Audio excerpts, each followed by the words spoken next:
ce qui nous intéressait, c'était une véritable plongée documentaire, de plonger les ados dans une situation où ils auraient à grandir sans la présence des adultes.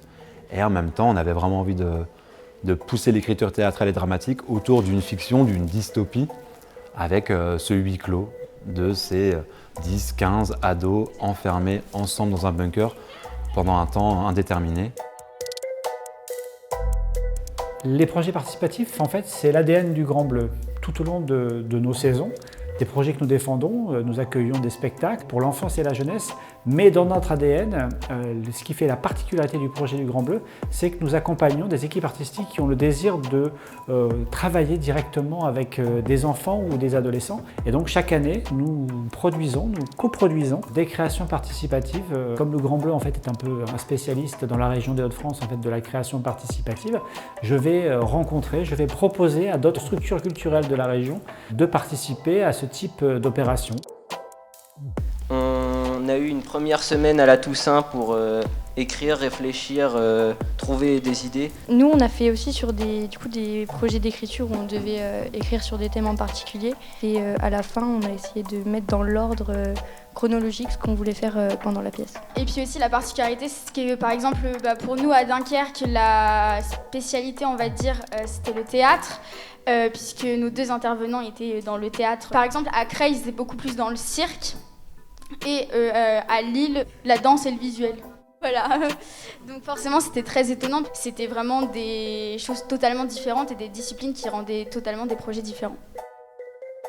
C'est bien de pouvoir permettre à son enfant de se réaliser dans ce genre de projet. Ça permet de les faire grandir. Camille, qui est à la base timide, ça l'a aidé encore à aller plus loin et d'aller au-delà de sa timidité et de pouvoir s'exprimer en public.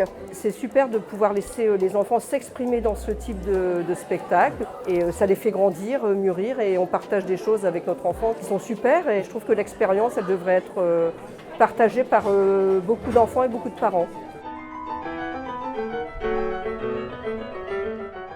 J'ai appris plein de nouvelles choses sur moi parce qu'on a beaucoup travaillé sur notre personnalité donc pour créer la pièce et aussi sur les arrières de l'univers artistique, de la création d'une pièce de théâtre et tout. On a vraiment travaillé avec des professionnels, donc tout ça c'est des bases que j'espère garder toute ma vie. Quand on fait un projet, on confie le projet à une équipe artistique. Là, ce qui s'est passé sur Bunker, c'est qu'il y avait une coordination artistique menée par la compagnie La Cavale. Et sur chaque territoire, en fait, nous avions une équipe artistique différente qui travaillait en collaboration avec la compagnie La Cavale. Donc au Bateau-Feu, c'est Thomas Piasecki. Ici au Grand Bleu, c'était Amélie Poirier. Et puis dans l'Oise, c'était la compagnie Nexus, qui est une jeune compagnie de cirque.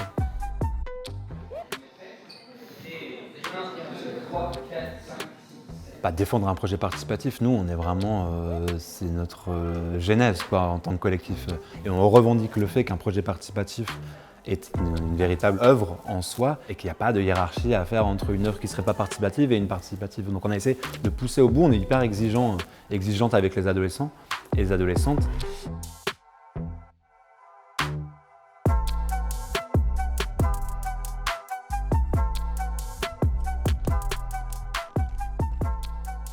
Par le fait de faire rentrer des amateurs et des amatrices, non plus par l'entrée publique, mais par l'entrée artiste, déjà on a d'autres personnes au plateau et on a aussi d'autres personnes dans la salle. Il y a pas mal de parents, de grands-parents, d'amis qui souvent dans ces projets participatifs viennent au théâtre pour la première fois. Donc déjà dans cette porosité avec le territoire dans lequel est inscrit et localement le théâtre, on trouve ça politiquement quelque chose de très fort à défendre, très intéressant. Cette aventure artistique a suscité des changements dans ma vie parce que j'étais jamais montée sur scène, surtout devant mes parents, et c'était assez important pour moi qu'ils me voient. Et je le conseillerais pas que à mes amis, mais à n'importe quel jeune, si vous avez des problèmes, à vous exprimer, si vous n'avez rien à faire et que vous restez chez vous, le théâtre est fait pour vous, c'est vraiment une aventure superbe et je vous le conseille. C'est toujours une expérience hyper riche, autant dans ce qui se passe dans le projet, dans l'investissement, la créativité, etc., que dans les liens sociaux qu'on tisse. Prendre confiance en soi, se faire d'autres amis, d'autres connaissances, sortir des sentiers battus en fait. Chacun devrait tenter au moins une fois dans sa vie de faire ce genre de choses. Enfin, je me rends compte que je ne vais pas passer toute ma vie derrière un bureau travailler. Je veux faire un métier dynamique. Après, pour revenir en cours, la motivation, elle était clairement plus là. Enfin, j'avais juste envie de retourner au théâtre. Ça fait 10 ans qu'on travaille avec des ados.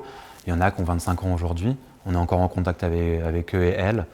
Il y a un membre participatif adolescent qui fait partie de notre bureau, qui est notre secrétaire général, à qui on est toujours en contact. Il y en a qui viennent faire des piges des fois avec nous, faire de la vidéo, faire du son, faire des stages avec nous. Tisser ce lien sur plusieurs années avec des adolescents qui deviennent adultes, continuer à travailler avec elles et eux, pour nous c'est merveilleux, c'est ce qu'on s'était imaginé depuis le début. Donc, Ce projet, en fait, il s'adresse à la jeunesse principalement, puisque l'idée, c'est que ce type de spectacle nous dit à chaque fois ce qu'est la jeunesse d'aujourd'hui. Et donc, du coup, voilà, je pense que c'est important que ces projets puissent être présentés à tous les publics qui viennent découvrir ces projets participatifs. On attend une invitation, donc si vous avez des contacts, appelez-les, on vient jouer, il n'y a pas de problème.